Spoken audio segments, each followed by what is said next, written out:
ವೀಕ್ಷಕರೇ, ವಿಶೇಷ ಚಾನಲ್ಗೆ ಸ್ವಾಗತ. ಈ ಒಂದು ವಿಡಿಯೋದಲ್ಲಿ ನಾವು ಧನಲಕ್ಷ್ಮಿ ಪೂಜೆ ಆಗಿರಬಹುದು, ಕುಬೇರಲಕ್ಷ್ಮಿ ಪೂಜೆ ಆಗಿರಬಹುದು, ಅಥವಾ ಈಗ ಬರುವಂತಹ ದೀಪಾವಳಿ ಹಬ್ಬದಲ್ಲಿ ಮಾಡುವಂತಹ ಮಹಾಲಕ್ಷ್ಮಿ ಪೂಜೆಯಲ್ಲಿಯೂ ಕೂಡ ನೀವು ದೇವರ ಕೋಲಿಯಲ್ಲಿ ಹಾಕುವಂತಹ ಒಂದು ರಂಗೋಲಿಯನ್ನು ನಾವಿಲ್ಲಿ ತಿಳಿಸ್ಕೊಡ್ತಾ ಇದ್ದೀವಿ. ಇದು ತುಂಬಾನೇ ಲಕ್ಷ್ಮಿಗೆ ಪ್ರಿಯವಾದಂತಹ ರಂಗೋಲಿಯಾಗಿರ್ತದೆ. ಇದರ ಹೆಸರು, ಈ ಒಂದು ರಂಗೋಲಿಯ ಹೆಸರು ಅಷ್ಟಪದ್ಮ ಕಮಲದ ರಂಗೋಲಿ ಅಂತ. ಅಷ್ಟಪದ್ಮಕಮಲದ ರಂಗೋಲಿಯನ್ನು ಯಾವ ರೀತಿ ನಾವು ತೆಗಿಬೇಕು ಅನ್ನೋದನ್ನು ಈ ಒಂದು ವಿಡಿಯೋದಲ್ಲಿ ತಿಳಿಸ್ತೀವಿ.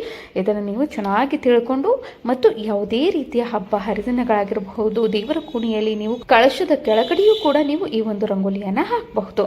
ತುಂಬಾನೇ ಅಟ್ರಾಕ್ಟಿವ್ ಆಗಿರುತ್ತದೆ ಮತ್ತು ಲಕ್ಷ್ಮಿಗೆ ಇಷ್ಟವಾದಂತಹ ತುಂಬಾನೇ ಈಸಿ ಆಗಿರುವಂತಹ ರಂಗೋಲಿ ಇದಾಗಿದೆ. ಮೊದಲನೆಯದಾಗಿ ನೀವು ಈ ರೀತಿಯಾಗಿ ಒಂದು 8 ಗೆರೆಗಳನ್ನು ಹಾಕಿಕೊಳ್ಬೇಕು. 8 ಗೆರೆಗಳನ್ನು ಹಾಕಿದ ನಂತರ ಆ ಒಂದೊಂದು ಗೆರೆಗಳ ಮೇಲೆ 7 ಒಂದು ಬಿಂದುಗಳನ್ನು ಇಟ್ಕೊಳ್ಬೇಕು. ಈ ಒಂದು ಗೆರೆಗಳ ಏನಿರುತ್ತೆ ಅಲ್ವಾ, ಅದರದ ಫಸ್ಟ್ ಪಾಯಿಂಟ್ ಬಿಟ್ಟು 7 ಗೆರೆಗಳನ್ನು ಹಾಕೊಳ್ಬೇಕು. ನಂತರ ಆ ಒಂದು ಗೆರೆಗಳನ್ನು ಹಾಕಿದ ನಂತರ 3 ಚುಕ್ಕೆಗಳನ್ನು ಬಿಟ್ಟು ನೀವು ಇಲ್ಲಿ 2ನೇ ಗೆರೆ ಇದೆ ಅಲ್ವಾ, ಆ ಗೆರೆಯ ತುದಿ ಮತ್ತು 3 ಚುಕ್ಕೆಗಳನ್ನು ಬಿಟ್ಟು 4ನೇ ಚುಕ್ಕೆಗೆ ಆ ಒಂದು ಗೆರೆಯ ಮೊದಲನೇ ತುದಿಯನ್ನು ಸೇರಿಸ್ಕೊಳ್ಬೇಕು. ಅದೇ ರೀತಿ ಪ್ರತಿಯೊಂದು ಚುಕ್ಕಿಗಳನ್ನು ನೀವು ಸೇರಿಸ್ತಾ ಹೋಗಬೇಕು. ಈ ವಿಡಿಯೋದಲ್ಲಿ ನೋಡ್ತಿರಬಹುದು ಯಾವ ರೀತಿಯಾಗಿ ನಾನಿಲ್ಲಿ ಈ ಒಂದು ಚುಕ್ಕೆಗಳನ್ನು ಸೇರಿಸ್ತಾ ಇದ್ದೀನಿ ಅಂತ. ಅದೇ ರೀತಿ ನೀವು ಕೂಡ 8 ಗೆರೆಗಳ ತುದಿಗಳನ್ನು ಅಲ್ಲಿ ಇಟ್ಟಿರುವಂತಹ ಚುಕ್ಕೆಗಳಿಗೆ ಜೋಡಿಸ್ತಾ ಹೋಗಿ. ತದನಂತರ ಮತ್ತೊಂದು ಬದಿಯಿಂದ ನೀವು ಈ ರೀತಿಯಾಗಿ ವಿಡಿಯೋದಲ್ಲಿ ತೋರಿಸ್ತಾ ಇದ್ದೀನಲ್ವಾ, ಅದೇ ರೀತಿಯಾಗಿ ನೀವು ಚೆನ್ನಾಗಿ ನೀಟಾಗಿ ಗೆರೆಗಳನ್ನು ಜೋಡಿಸ್ತಾ ಹೋಗಿ. ಈ ರೀತಿ ನೀವು ಈ ಅಷ್ಟದಳ ಪದ್ಮಕಮಲವನ್ನು ಮನೆಯ ಒಳಗಡೆ ದೇವರ ಕೋಣೆಯಲ್ಲಿ ಹಾಕಿ, ಯಾವುದೇ ಕಾರಣಕ್ಕೂ ಅಂಗಳದಲ್ಲಿ ಹೊರಗಡೆ ಆಗಿರಬಹುದು, ನೆಲದ ಮೇಲೆ ಆಗಿರಬಹುದು ಹಾಕಕ್ಕೆ ಹೋಗ್ಬಿಡಿ. ದೇವರ ಕೋಣೆಯಲ್ಲಿ ಮಾತ್ರ ಯಾರು ತುಳಿದೇ ಇರುವಂತಹ ಜಾಗದಲ್ಲಿ ಈ ಒಂದು ಮಂಡಲ ರಂಗೋಲಿಯನ್ನು ಹಾಕಬೇಕಾಗತ್ತೆ. ಕೆಲವೊಬ್ಬರು ಚೆನ್ನಾಗಿ ಕಾಣಿಸುತ್ತೆ ಅಂತ ಹೊರಗಡೆ ಬಾಗಿಲ ಹೊರಗಡೆ ಹಾಕ್ತಾರೆ, ತುಳಿದಾಡ್ಕೊಂಡು ಅಡ್ಡಾಡ್ತಾರೆ. ಆ ರೀತಿ ಮಾಡಕ್ಕೆ ಹೋಗ್ಬೇಡಿ. ಈ ಒಂದು ರಂಗೋಲಿಗೆ ತುಂಬಾನೇ ಶಕ್ತಿ ಇದೆ. ಈ ಒಂದು ರಂಗೋಲಿಯನ್ನು ಹಾಕುವಾಗ ನೀವು ಶ್ರೀಂ ಅನ್ನುವಂತಹ ಮಹಾಲಕ್ಷ್ಮಿ ಯಾವುದಾದ್ರೂ ಒಂದು ಬೀಜಾಕ್ಷರಿ ಮಂತ್ರವನ್ನು ಹೇಳ್ಕೊಳ್ಬಹುದು ಅಥವಾ ಅಷ್ಟೋತ್ತರ ಹೇಳ್ಕೊಳ್ಬಹುದು.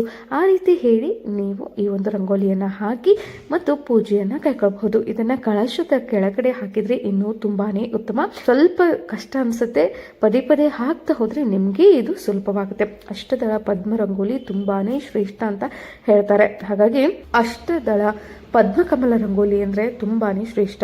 ಲಕ್ಷ್ಮಿಗೂ ಕೂಡ ತುಂಬಾನೇ ಪ್ರಿಯವಾದ ರಂಗೋಲಿಯಾಗಿದೆ ಎಂದು ಹೇಳಲಾಗ್ತದೆ. ಮತ್ತು ಇದನ್ನ ನಂತರ ಇದಕ್ಕೆ ಒಂಚೂರು ಅಕ್ಷತೆ, ಅರಿಶಿನ, ಕುಂಕುಮ, ಹೂವು, ಗಂಧವನ್ನು ಅರ್ಪಿಸಿ ಈ ಒಂದು ರಂಗೋಲಿಯನ್ನ ನೀವು ಹಾಕಬೇಕು. ನಂತರ ಅದರ ಅಕ್ಕಪಕ್ಕದಲ್ಲಿ ಶಂಖ, ಚಕ್ರ ಮತ್ತು ಲಕ್ಷ್ಮಿಯ ಪಾದಗಳು, ಮತ್ತು ನಿಮ್ಗೇನಾದರೂ ಬೇಕಾಗಿದ್ರೆ ಚೆನ್ನಾಗಿ, ನಿಮಗೆ ಇನ್ನೂ ಚೆನ್ನಾಗಿ ನೀವು ಏನಾದರೂ ಚಿತ್ರವನ್ನು, ರಂಗೋಲಿಯನ್ನು ತೆಗಿಬೇಕಂತ ಇದ್ರೆ ಇದರ ಅಕ್ಕಪಕ್ಕದಲ್ಲಿಯೂ ನೀವು ತೆಗಿಬಹುದು. ಇನ್ನು ಮುಂದಿನ ವಿಡಿಯೋದಲ್ಲಿ ನಾನು ಸಹಸ್ರದಳ ಪದ್ಮ ರಂಗೋಲಿ ಯಾವ ರೀತಿ ಹಾಕಬೇಕು ಅನ್ನೋದನ್ನು ತಿಳಿಸ್ಕೊಡ್ತೀನಿ. ಅದರ ಜೊತೆಗೆ ಲಕ್ಷ್ಮಿ ಕುಬೇರ ರಂಗೋಲಿಯನ್ನು ಯಾವ ರೀತಿ ಹಾಕಬೇಕು, ಅಲ್ಲದೆ ಐಶ್ವರ್ಯ ಕಾಲಮನ್ನು ಯಾವ ರೀತಿ ಹಾಕಬೇಕು, ಈ ರೀತಿ ದೇವರ ಕೋಣೆಯಲ್ಲಿ ಹಾಕುವಂತಹ ಮತ್ತು ದೀಪಾವಳಿ ಹಬ್ಬದ ಸಮಯದಲ್ಲಿ, ಅದೇ ರೀತಿ ಈ ಲಕ್ಷ್ಮೀ ಪೂಜೆಯನ್ನು ಮಾಡಬೇಕಾದ್ರೆ ವರಲಕ್ಷ್ಮಿ ಆಗಿರ್ಬೋದು, ಧನಲಕ್ಷ್ಮಿ ಆಗಿರ್ಬೋದು, ಕುಬೇರ ಲಕ್ಷ್ಮಿ ಆಗಿರ್ಬೋದು, ದೀಪಾವಳಿ ಅಮಾವಾಸ್ಯೆಯ ದಿನ ನೀವು ಲಕ್ಷ್ಮೀ ಪೂಜೆಯನ್ನು ಮಾಡಬೇಕಾದ್ರೆ ಈ ಎಲ್ಲ ರಂಗೋಲಿಗಳನ್ನು ನೀವು ಹಾಕಬಹುದು ಮತ್ತು ಬಳಸಬಹುದು. ರಂಗೋಲಿಯನ್ನು ಹಾಕುವಾಗ ಚೆನ್ನಾಗಿ ಬರ್ದೇ ಇದ್ರೆ ಅದೆಲ್ಲವನ್ನ ನೀವು ಅಳಿಸಿ ಮತ್ತೊಂದು ಬಾರಿ ಟ್ರೈ ಮಾಡಿ. ನಿಮಗೆ ರಂಗೋಲಿಯನ್ನು ನೋಡಿದ ತಕ್ಷಣ ಎಲ್ಲರಿಗೂ ಕೂಡ ಸಂತೋಷವಾಗಬೇಕು. ಆ ರೀತಿಯಾಗಿ ಚೆನ್ನಾಗಿ ರಂಗೋಲಿಯನ್ನು ಬಿಡಿಸಿ. ಮುಂದಿನ ವಿಡಿಯೋದಲ್ಲಿ ಸಿಗ್ತೀವಿ. ಅಲ್ಲಿಯವರೆಗೂ ನೀವು ನಮ್ಮ ಚಾನಲ್ಗೆ ಹೊಸಬರಾದಲ್ಲಿ ಮತ್ತು ನಮಗೆ ಇದೇ ರೀತಿ ದೈವಿಕ ಮತ್ತು ಆಧ್ಯಾತ್ಮಿಕ ವಿಡಿಯೋಗಳನ್ನು ಮಾಡಲು ತುಂಬಾನೇ ಖುಷಿಯಾಗುತ್ತದೆ. ಧನ್ಯವಾದಗಳು.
ಮಾಡುವಂತ ಈ ವಿಡಿಯೋ ನಿಮಗೆ ಇಷ್ಟವಾದಲ್ಲಿ ನಮ್ಮ ಚಾನೆಲ್ ಅನ್ನ ಲೈಕ್ ಮಾಡಿ, ಶೇರ್ ಮಾಡಿ, ಸಬ್ಸ್ಕ್ರೈಬ್ ಮಾಡುವುದನ್ನು ಮರಿಬೇಡಿ. ಹಾಗೆಯೇ ವರಮಹಾಲಕ್ಷ್ಮಿ ಹಬ್ಬಕ್ಕೆ ಉಪಯುಕ್ತವಾದಂತಹ ವಿಡಿಯೋಗಳನ್ನು ನಾವು ಅಪ್ಲೋಡ್ ಮಾಡ್ತಿರ್ತೀವಿ.